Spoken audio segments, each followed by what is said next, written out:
Hi friends, welcome to Diyawari Creation.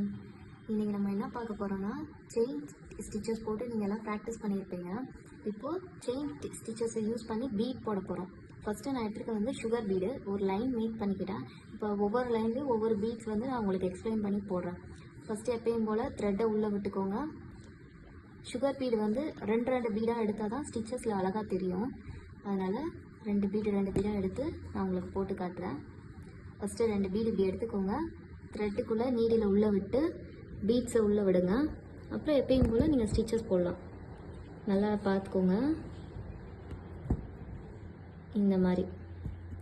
ஓகேங்களா? இது இப்போ ஏதாவது சுகர் பீடு.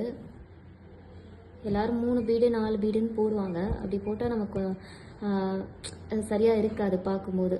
ரெண்டு பீடாக நீங்கள் போட்டிங்கன்னா தான் லுக் நல்லாயிருக்கும், ஃபினிஷிங்கும் உங்களுக்கு நல்லாயிருக்கும். கட் பண்ண இப்போ நாட் போட்டு ஃபினிஷ் பண்ணிடுறேன். ஓகேங்களா? பாருங்கள், நான் வந்து ஸ்விங் த்ரெட்டில் தான் பண்ணுறேன். நான் ஜர்தூசி நைலான் த்ரெட்டு எதுவும் யூஸ் பண்ணல. ஏன்னா ப்ளவுஸில் நம்ம ஸ்டிச் பண்ணுறதுக்கு இந்த யூஸ் பண்ணுற இந்த த்ரெட்டு தான் நல்லா இருக்குது. ஆக்சுவலி பீட்ஸ் யூஸ் பண்ணுறதுக்கு எல்லாத்துக்குமே. இப்போ சுகர் பீட் முடிஞ்சிடுச்சு. இப்போ நான் வந்து கட் பீட் யூஸ் பண்ண போகிறேன். கட் பீடுக்கும் சேம் இதே த்ரெட் தான் யூஸ் பண்ண போகிறேன். நான் மறுபடியும் நூலை உள்ளேருந்து எடுத்துக்கிட்டேன். அங்கே நாட் போட்டு ஃபினிஷ் பண்ணிட்டேன். கட் பீட்லேயும் ரெண்டு பீடாக தான் போடணும் ஆக்சுவலி. ஓகேங்களா? கட் பீடு என்ன கலர்ஸ் வேணால் யூஸ் பண்ணிக்கலாம்.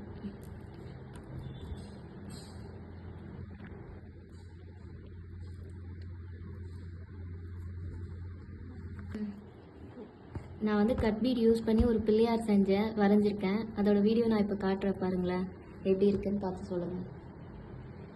இது ஃபுல்லாகவே கட் ஒர்க்கில் தான் பண்ணேன். என்னோட ஷார்ட்ஸில் போய் பார்த்தீங்கன்னா உங்களுக்கு தெரியும், டீட்டெயில்ஸ் எல்லாம் அதில் இருக்குது. ஃபுல்லி கட் பீட்ஸில் தான் பண்ணியிருக்கேன். இப்போ நான் வந்து கட் பீடு ஃபினிஷ் பண்ணிட்டேன். அங்கே நாட் போட்டு ஃபினிஷ் பண்ணிட்டேன். இப்போ நான் எடுத்துக்கிட்டது வந்து டியூப் பீடு.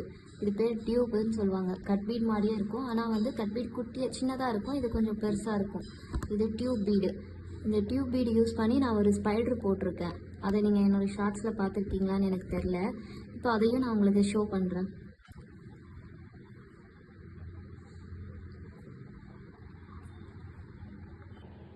இப்போ நான் வந்து டியூப் பீடு ஃபினிஷ் பண்ணிட்டேன் ஒரு லைனு.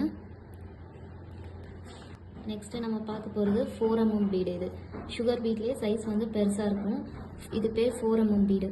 2mm பீடு அவைலபிளாக இருக்கும். இப்போ 4mm பீடு வந்து ஒரு பீடாக தான் நீங்கள் பண்ண முடியும். ஏன்னா அது சைஸும் பெருசு, ஃபினிஷிங் அவ்வளோவா நல்லா இருக்காது. அதனால் ஒரு பீடாக டைம் ஆனாலும் பரவாயில்ல, ஒரு பீடாக நீங்கள் யூஸ் பண்ணுங்கள். இது வரைக்கும் நான் ஒரு நிறையா ஷார்ட்ஸ் போட்டிருக்கேன், 2 வீடியோஸ் போட்டிருக்கேன். ஏதாவது டவுட்னா நீங்கள் எனக்கு கமெண்டில் கேட்கலாம், நான் உங்களுக்கு ரிப்ளை பண்ணுவேன். இப்போ நான் 4mm பீடும் ஃபினிஷ் பண்ணிட்டேன். நெக்ஸ்ட்டு நான் எடுத்துருக்கிறது வந்து வீட் கோதுமை மாதிரி இருக்கிற ஒரு பீடு. இது பேர் வீட் பீடு. இது உங்களுக்கு ஸ்டிச் பண்ணி காட்டுறேன் நான். இது வந்து ப்ளவுஸோட பார்டர் டிசைன்ஸு, நெக்குக்கு அவுட்டர் கொடுக்குறதுக்கு இதுக்கெலாம் நல்லாயிருக்கும். இதுவும் நிறையா கலர்ஸில் அவைலபிளாக இருக்குது. நான் கோல்டன் கலர் யூஸ் பண்ணியிருக்கேன். அவ்வளோதான் ஃப்ரெண்ட்ஸ். இப்போ நான் 5 பீடு யூஸ் பண்ணி எப்படி ஸ்டிச்சஸில் வந்து பீட் யூஸ் பண்ணணும்னு நான் சொல்லி கொடுத்துருக்கேன். இதை பற்றி உங்களுக்கு ஏதாவது டவுட் இருந்தால் எனக்கு கமெண்டில் மெசேஜ் பண்ணுங்கள், நான் ரிப்ளை பண்ணுறேன். Keep support my channel friends. Bye, thank you.